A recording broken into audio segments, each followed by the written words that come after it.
বন্ধুরা, বিজয় দিবসের দিন বাংলাদেশের আরেকটা বিজয় দেখলাম। সত্যিই ভালো লেগেছে। বাংলাদেশের ক্রিকেটে যে কোনো জয়ই আমার ভালো লাগে, কিন্তু আজকে একটা বিশেষ দিন। আমি সবসময় বলে থাকি বাংলাদেশ যেদিন জিতে আমার ঈদের খুশি বিরাজ করে, সাথে আজকে আমাদের বিজয় দিবস। এবং বিজয় দিবসের দিন আরেকটা জয় এনে দেওয়ার জন্য অসংখ্য ধন্যবাদ বাংলাদেশ দলকে। তো যদি ম্যাচ সামারি করতে যাই, খেলা কিন্তু 6টার সময় শুরু হয়েছিল এবং আমি প্রত্যেকটা ওভারই দেখেছি। ওয়েস্ট ইন্ডিজ টস জিতে ব্যাটিং নিয়েছে এবং বাংলাদেশের যথারীতি টপ অর্ডার ব্যর্থ। ঠিক আছে, তানজিদ তামিম আজকে খুব খারাপ খেলেছে, 6 রান করেছে 13 বলে। এছাড়া লিটন কুমার দাস, যে ছেলেটা ওয়ানডেতে পরস্পর 7টা ইনিংসে সিঙ্গেল ডিজিটে আউট হয়েছে এবং 3বার জিরোতে আউট হয়েছে, তাকে টি-20 অধিনায়ক করা হলো।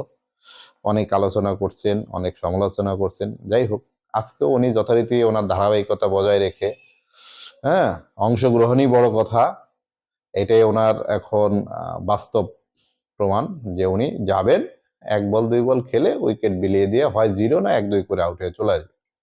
তারপরে উনি বাংলাদেশের ক্যাপ্টেন। ঠিক আছে, সম্মান দিয়ে বলতে হবে। হ্যাঁ, কংগ্রাচুলেশন লিটন কুমার দাস, আপনার ক্যাপ্টেন্সিতে আমরা একটা ম্যাচ জিতেছি। তো সৌম্য সরকারের খেলা আজকে ভালো লেগেছে, ফ্লুয়েন্টলি খেলেছে যতক্ষণ উনি ক্রিজে ছিলেন।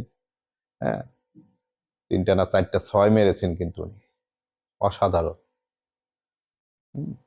43 রান করেছেন, একই রকম ভাবে উনিও বোল্ড হয়েছেন ওয়ানডের মতো। তারপর আমি মনে করি উনি খেলাটাকে, স্কোরটাকে অনেক দূর নিয়ে গিয়েছে। এরপরই ছোটখাটো একটা ধস। ঠিক আছে, আফিফ হোসেন এবং লিটন কুমার দাস এই দুইজন আসলে টি-20-র যোগ্য না আমার কাছে। মানে আফিফ হোসেন আসলেই টি-20 বা ওয়ানডে বা অনেক কোনো ফরম্যাটেই এখন বাংলাদেশের খেলার যোগ্য না, তাকে আরো পরিণত হয়ে আসা দরকার।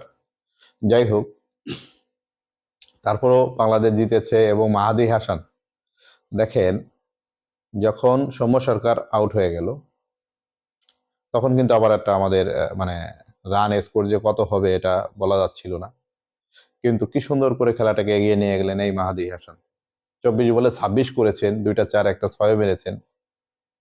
কিন্তু তার বোলিংটা, অনলি 13 রানে 4 উইকেট নিয়েছেন। ওয়েস্ট ইন্ডিজের পুরো ফ্রন্ট লাইন উনি টপ অর্ডার বলেন, মিডল অর্ডার বলেন, এবং একটা প্লেয়ার কতটুকু ডেডিকেটেড হলে এবং কতটুকু চতুর হলে এত সুন্দর বল করতে পারে ওয়েস্ট ইন্ডিয়ান কন্ডিশনে। হ্যাঁ, অসাধারণ বোলিং। তাসকিন আহমেদ যত সাধ্য চেষ্টা করেছেন এবং সে প্রথম ব্রেক থ্রু এনে দিয়েছেন বাংলাদেশের পক্ষে। এবং শেষ ওভারটার কথা না বললেই নয়।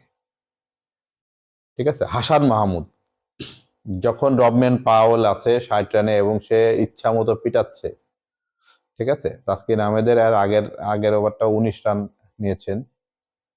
হ্যাঁ, তারপরে তারপরে আয়া এই সময় 6 বলে 9 রান দরকার ছিল আমাদের, হাতে 2 উইকেট ওনাদের। তো এসেই হাসান মাহমুদ কিন্তু রবম্যান পাওয়েলের উইকেটটা নিয়ে নিলেন এবং পরবর্তী লাস্ট ব্যাটসম্যানকেও কিন্তু উনি বোল্ড করলেন এবং আমরা 7 রানে জিতে গেলাম। যদিও এই ম্যাচ মানে জেতার সম্ভাবনা খুবই ক্ষীণ ছিল, তারপরে অসাধারণ জয়, অসাধারণ কামব্যাক। হাসান মাহমুদকে অসংখ্য ধন্যবাদ।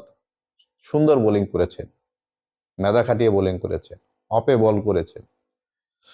তো আজকে বিজয় দিবসের দিন অসাধারণ একটা বিজয় দেখলাম।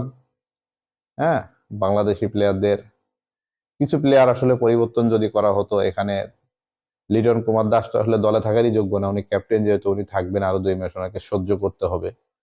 এছাড়া তানজিদ তামিম, উনি আসলে ওয়ানডে ব্যাটসম্যান, উনি ওয়ানডেতে খেলুক। এখানে পারভেজ হোসেন ইমনকে আমি একটা সুযোগ দেওয়ার পক্ষে, বা আফিফ হোসেনকে বাদ দিয়ে পারভেজ হোসেন ইমনকে নেওয়া হোক। আফিফ হোসেন এর থেকে ভালো কিছু হবে না, উনি 2-একটা শট খেলতে পারেন। এছাড়া কিন্তু ওনার হাতে আর একটা ছেলের কথা না বললেই নয়, আমি অনেকদিন ধরেই বলে আসছি, শামীম হোসেন পাটোয়ারি, পটে নক, 3টা 6 মারছে এবং দেখার মতো 6, প্রত্যেকটা 6। একটা 4 মারছেন কিন্তু 3টা উনি 6 মারছেন। শেষের দিকে এসে দেখেন 200 স্ট্রাইক রেটে কিন্তু উনি ব্যাট করছেন। তো শামীম হোসেন পাটোয়ারি কিন্তু তৈরি হয়ে এসেছেন, দলে থাকার জন্য এসেছেন, এবং আমি মনে করি মাহমুদুল্লাহ রিয়াদের অভাবটা এই শামীম পাটোয়ারি পূর্ণ করবেন, এই আশা রইল। তো ধন্যবাদ বাংলাদেশি দর্শকদের দ্বারা খেলাটা দেখেছেন। হ্যাঁ, বিজয় দিবসের শুভেচ্ছা রইল, বাংলাদেশের বিজয়ের জন্য শুভেচ্ছা রইল। সবসময় ক্রিকেটের পাশে থাকবেন, ঠিক আছে? আমাদের আসলে খেলাধুলা বলতে এই ক্রিকেটটাই, অন্য কিছু তো আর দেখা হয় না, ফুটবল ওইভাবে আমরা আসলে এখন আর দেখি না। তো ক্রিকেটটাকে বাঁচিয়ে রাখতে হলে আমাদের এদেরই সাপোর্ট করতে হবে, এরাই একদিন খারাপ খেলবে, ভালো খেলবে, যেমন এক সময় ভালো মানের দল হবে। তো অসংখ্য ধন্যবাদ সবাইকে। হ্যাঁ, আমাকে এতক্ষণ যদি দেখে থাকেন, সাবস্ক্রাইব করবেন, আমার চ্যানেলটা নতুন, ঠিক আছে? অসংখ্য ধন্যবাদ আপনাদের। আসসালামু আলাইকুম।